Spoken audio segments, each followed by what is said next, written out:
Chapter 14. The Republic as If. Political Cynicisms 1. The Struggle Goes On. Quoting Franz Schauwecker, Aufbruch der Nation, 1928, page 372. Swindle, concocted swindles. They all have their national colours. They will take care not to hoist the colours. They wouldn't even dream of it. Pay attention to what comes afterward. I'll tell you. Then comes Wilson's 14 points. 14 times 14. They won't give a damn about us. George Gross has just provided the slogan of the speech. Quote, the rage at having been deceived. End quote. Disappointment, disillusionment, resolutions not to let oneself be deceived again. These are the psychopolitical fundamental motifs of the Weimar Republic. They intensify the reflectively cynical disposition of society into manifest aggression. Everywhere the bitter feeling of having been deceived hung in the air of the new beginning. The war was over, but the state did not manage a demobilization. The Weimar peace became a continuation of war through other means. Today's research is in agreement that the Treaty of Versailles of 1919 represents the earth-shattering diplomatic mistake of the century. In it became clear for the first time that under modern capitalist imperialist premises, the relation of war and peace had become something different from what it previously had been in European history. In the First World War, if the First World War had already introduced a new quality of international warfare, then in the Treaty of Versailles, a harsher quality of peace was hinted at. The victors had already won in principle a total war, without, however, demonstrating their success through a total victory. Invasion, occupation, foreign administration, etc. The German capitulation came a little before the collapse of the Western Front and the invasion of Germany by the Allies. Thus, the Allies' victory was indeed unambiguous, but not fought out to the last military consequence. The German capitulation happened, as we know, from numerous sources, to a large extent in the expectation of a bearable peace, an expectation that burst in the early summer of 1919 as the conditions of the Treaty of Versailles became known. Here it was demonstrated that the victors did not have in mind any chivalrous gestures of honour towards the conquered, and that they thought of transforming the total war into a total victory as well, through diplomatic means. From this moment on, the despondency of the losers, who by that time for the most part had become thoughtful and were prepared to discuss a sensible new beginning, began to dissolve into an outraged refusal. The Versailles Treaty had the same effect on the losers, as if the victors had broken the real truce. From now on, the dull impulses to deny what had happened received their external seed for crystallization. From then on, an outbreak into aggressive defiance became objectively possible. In Hitler's Mein Kampf, 1925, we find passages in which the dynamics of such denial can be grasped in a crystalline form. Hitler describes how he, as loser, would have liked to dictate to the victors the conditions under which he would rather have lost the war, in any case not this way. Quote, does a military defeat have to lead to a total collapse of a nation or a state? Since when is this the result of an unhappy war? End quote. Edition of 1937, page 250. Hitler proceeds from historical experiences in which the phenomenon of such total war and total defeat was not yet known. Hitler now wants to reduce this historical innovation to a well-known magnitude. He speculates that the Great Collapse is attributable to two factors, military defeat and inner betrayal. The first factor alone, he thinks, would have been withstood. Quote from page 251. For if the front as such had really failed, and if through its misfortune the fate of the fatherland had been put on the agenda, then the German people would have taken the defeat upon itself in quite a different way. We would have then borne the subsequent misfortune with clenched teeth. Even the capitulation would have been signed only with the head, while the heart would have already sounded the coming uprising. And now the myth of inner putrefaction follows, from page 250.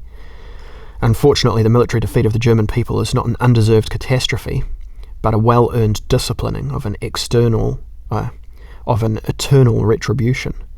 We have more than deserved this defeat.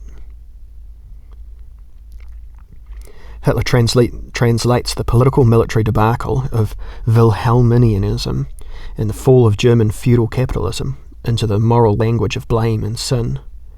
For nothing has happened for which we ourselves were not to blame.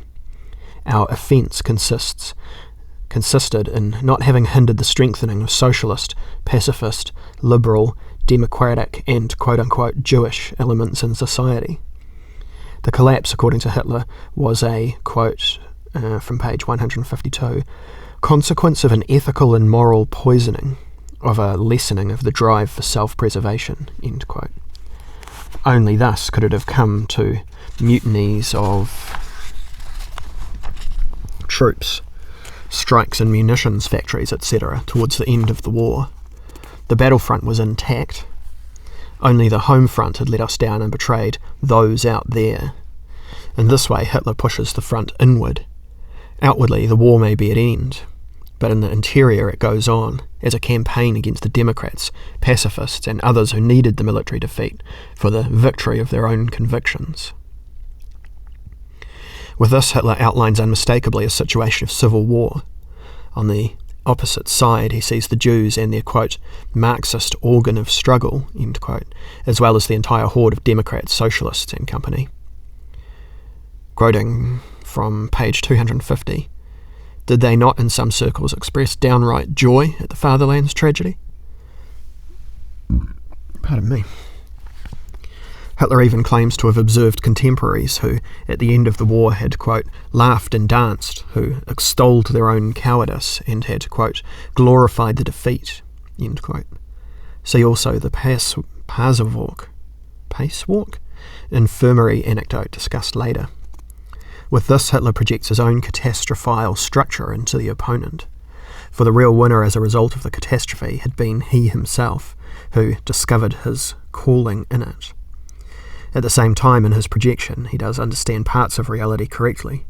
There really were many who had been awakened to political consciousness by the war, and who were relieved that the Wilhelminian Juncker regime, which had become intolerable, could be driven off. Other groups welcomed the revolution as the beginning of a new era for humanity, and others openly announced that their cause would be able to succeed as a result of the catastrophe suffered by the capitalist nation. Something of this resounds in the tone of the, quote, guiding principles of the Central Committee of the German Communist Party on the Peace of May 1919. 1. The peace conditions of the alliance with respect to Germany are the balance of the inner and outer situation of Germany after 4.5 years of a lost imperialist war. Parentheses. Serves you right, question mark, close parentheses. 3. The peace conditions of the alliance systematically exploit this inner and external political bankruptcy. 4. The situation is absolutely hopeless for the government of bankrupt imperialism, no matter what it undertakes. End quote. Quote taken from Documenta zur Deutschen Geschichte, 1919 to 1923, editors Wolfgang Rüger and Wolfgang Schumann, Frankfurt, 1977, pages 17-18. The Communist Party thus rejected both the acceptance of the treaty as well as its rejection. For the German proletariat, one was as bad as the other. But what would be the alternative? Or the alternative to the alternative? Is there a third road? Yes, a proletarian dictatorship, and only this could then accept or reject without it being, quote, immediately disastrous for the proletariat. This is how the language of a cynical hyperrealism sounds that accepts the fact that the catastrophe occurred because of the quote-unquote nature of things, and that those who know this can talk about it as if they were not touched by it, but were in alliance with it. Hitler likewise tries on the role of the great diagnostician. For him too the catastrophe was a necessity, and as such it reveals an aspect that points towards the future. From pages 243 to 54. For the German people, we can almost regard it as a great fortune that the period of its insidious disease was suddenly shortened by such a terrible catastrophe, for otherwise the nation would surely have perished more slowly, but all the more surely. It is then already, of course, a bitter fortune when destiny decides to intervene into the slow process of putrefaction, and with a sudden stroke presents the end of the sickness to those suffering from it. For this is not the first time that such a catastrophe has come down to this. It can then easily become the cause of a cure that sets to work with extreme resoluteness." End quote. Bitter fortune. This is the sharpest expression of populist dialectics. Political sadism in medical metaphors. Pathological cynicism in political metaphors.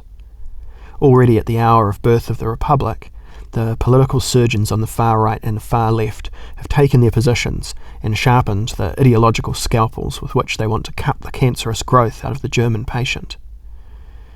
Both are scarcely interested in the current situation in Germany. They look into the future and dream of the day when the grand operation can take place. Thus the struggle goes on. The faint-hearted spirit of the new beginning, however it may have looked, which, in the 7 months between the capitulation in November 1918 and the signing of the Versailles Treaty in May 1919, had its small chance. From then on was pulverised between a multitude of realisms, sophisticated tricks, defiant postures and duplicitous thoughts about the future. Ernst Toller has one of the men who was there during the Revolution of 1918 say in 1927, quote, "It is all a matter of tactics, my dear," end quote. 10 years later, he was practising realpolitik. Hey, we're alive.